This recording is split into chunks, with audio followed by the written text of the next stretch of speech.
Assalamualaikum warahmatullahi wabarakatuh. Perkenalkan, saya Fadel Ansori Muslihat, NIM 206119062, kelas Pendidikan Fisika A, jurusan Pendidikan Fisika Fakultas Tarbiyah dan Keguruan UIN Alauddin Makassar. Kali ini kita akan membahas tentang teori relativitas umum dan khusus. Teori relativitas adalah teori yang membahas mengenai kecepatan dan percepatan yang diukur secara berbeda melalui kerangka acuan. Konsep dasar dari teori relativitas disusun oleh Albert Einstein menjadi dua jenis, yaitu teori relativitas khusus dan teori relativitas umum. Kedua teori ini diciptakan untuk menjelaskan bahwa gelombang elektromagnetik tidak sesuai dengan teori gerakan Newton.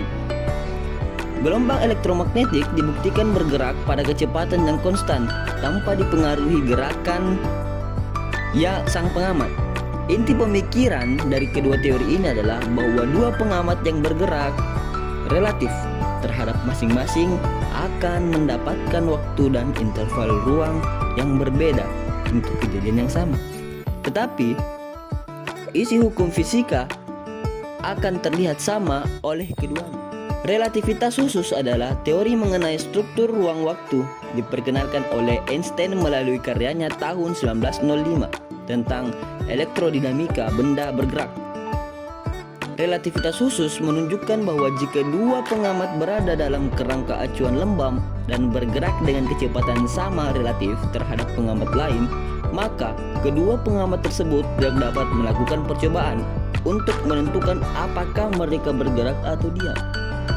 Bayangkan ini seperti saat Anda berada dalam sebuah kapal selam yang bergerak dengan kecepatan tetap.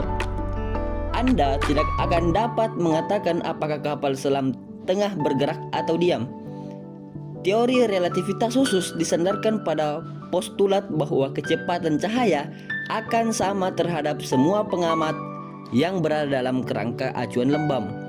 Umum adalah teori gravitasi yang dikembangkan oleh Einstein pada tahun 1907 sampai 1915.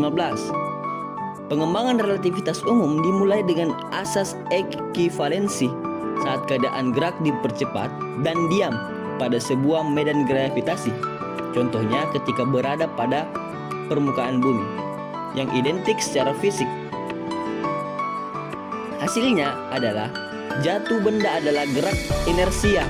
Objek yang sedang jatuh bebas akan jatuh karena itu adalah bagaimana objek bergerak ketika tidak ada gaya yang diberikan pada benda tersebut, bukan akibat gaya gravitasi seperti apa kasus mekanika klasik.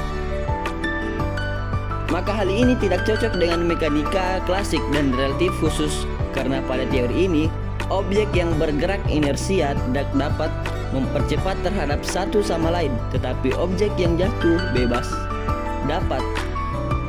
Untuk menyelesaikan masalah ini, Einstein mengajukan bahwa ruang waktu adalah kelengkungan. Di tahun 1915, ia merancang persamaan medan Einstein yang menghubungkan kelengkungan ruang waktu terhadap massa, energi, dan momentum.